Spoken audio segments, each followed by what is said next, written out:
आगामी 23 जुलाई को केंद्रीय सदन में केंद्रीय बजट वित्त मंत्री के द्वारा पेश होना है। इस केंद्रीय बजट से देश के प्रत्येक राज्य को राज्य के सर्वांगीण विकास हेतु पेश होने वाले इस केंद्रीय बजट से उम्मीदें बंधी हुई है। इसी कड़ी में झारखंड राज्य सरकार भी इस केंद्रीय बजट से उम्मीदें लगाई हुई है। बता दें, झारखंड के सत्ता पक्ष के विधायकों ने भी इस केंद्रीय बजट से उम्मीद पर अपनी प्रतिक्रिया व्यक्त की है। झारखंड के माले विधायक विनोद सिंह का कहना है कि केंद्रीय बजट की राशि बजट के माध्यम से भारत सरकार के द्वारा देने वाली बात तो अलग है, लेकिन सर्वप्रथम विभिन्न कंपनियों के बकाया राशि का भुगतान अविलंब करना चाहिए। वहीं खिजरी विधायक राजेश कश्यप का कहना है कि केंद्र सरकार के द्वारा सांघीय ढांचा का दुरुपयोग कर बजट की राशि झारखंड राज्य के लिए नहीं दी जा रही है। कई ऐसी योजनाओं का क्रियान्वयन नहीं हो पाया है जो केंद्र सरकार की योजनाओं के अंदर आता है, जैसे कि प्रधानमंत्री ग्रामीण सड़क योजना।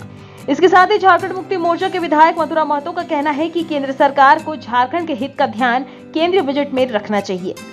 वहीं झारखंड मुक्ति मोर्चा गिरिडीह के विधायक का कहना है कि झारखंड की जायज मांगों पर केंद्रीय बजट में समाहित होनी चाहिए। आंगनबाड़ी दीदियां हैं, उनका मानदेय हो, चाहे फिर अन्य संसाधनों को हमको मनरेगा कर्मियों को मानदेय देने की बात हो, चाहे वो मनरेगा में हमको पेमेंट जो मनरेगा का जो मजदूरी है उसको देने की बात हो, कहाँ मिल रहा है? कहाँ से हमको केंद्र सरकार सहयोग कर रही है? वो तो हमारे साथ में उसको सौतेला नहीं बोलेंगे, उसमें भाई जुटता है या बहन जुटता है। इसको बोलेंगे कि संविधान को दरकिनार धत्ता बताते हुए जो संघीय ढांचा पे और संवैधानिक संस्थाओं का दुरुपयोग करते हुए हमको ये लोग नहीं दे रहे हैं, राज्य को नहीं दे रहे हैं।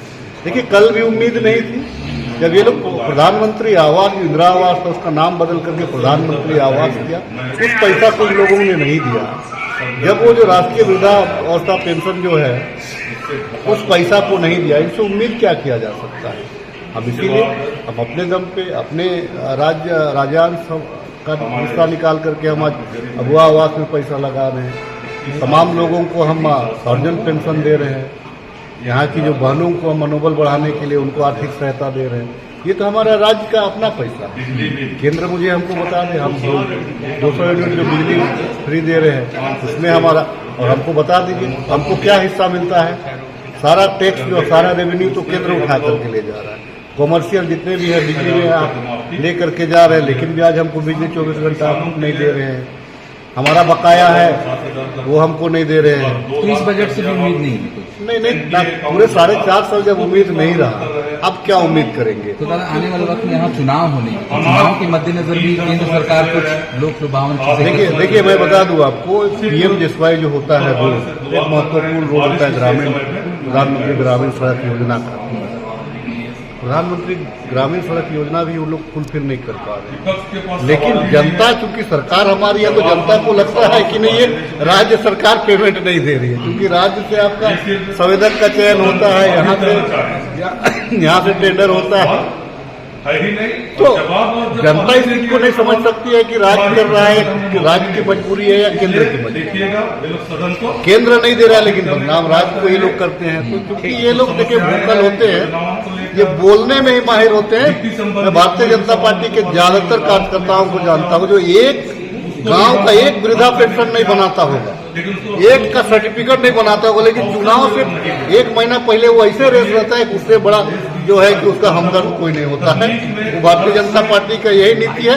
ये लोग बोलते रहेंगे कि हम तो देना चाह रहे हैं लेकिन वो लेना नहीं चाह रहे हैं। अब दीजिए ना भैया, कौन लेना? अपना पैसा कौन नहीं लेना चाहे?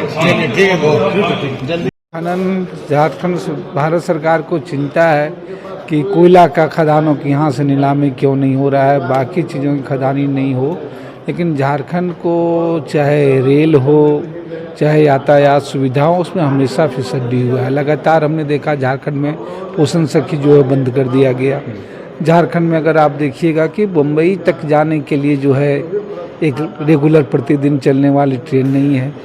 जो लोग समान काम समान चीज़ों की बात कर रहे हैं, मनरेगा की मजदूरी झारखंड में जो है वो सबसे ज़्यादा कम है, सबसे कम है।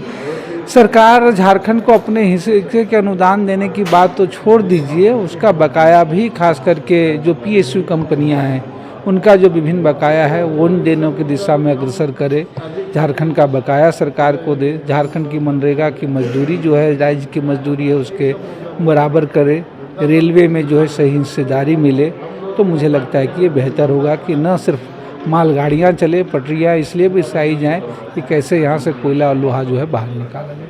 ठीक, कुछ आशा लगाएं आप लोग? चुनावी वर्ष है, सामने चुनाव में झारखंड की जनता ने अपनी भावनाओं को बड़े पुरजोर और मजबूत तरीके से व्यक्त किया है।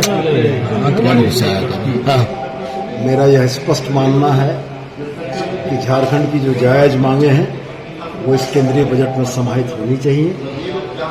1,36,000 करोड़ का जो बकाया राज्य सरकार का केंद्र सरकार पर है, इस बजट में विशेष प्रावधान किए जाने चाहिए।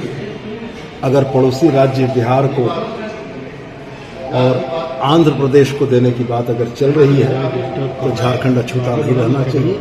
और अगर केंद्रीय बजट में झारखंड की उपेक्षा की जाती है तो निश्चित रूप से झारखंड की जनता भी इन बातों को गंभीरता से देख रही है और इसका माकूल जवाब आने वाले समय में मिलेगा।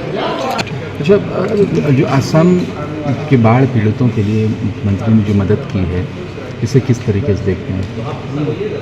देखिए, बाढ़ पीड़ित जो आपदा है, तो आपदा में तो देश के विभिन्न प्रांत के बहुत सारे राज्य हैं ऐसा जो बाढ़ पीड़ित हो, चाहे जो भी आपदा उसमें लोग सहयोग करते हैं। और झारखंड सरकार भी इसमें सहयोग करती है। अभी जो बैठक हो रही है सहायक पुलिसकर्मियों की, क्या उम्मीद लगता है कि उस एक हल तक पहुँच पाएंगे? सकारात्मक हल हुआ है और हम समझते हैं कि बस 1 घंटा में इसका निराकरण भी हो जाएगा और उनका आंदोलन समाप्त होगा। धन्यवाद।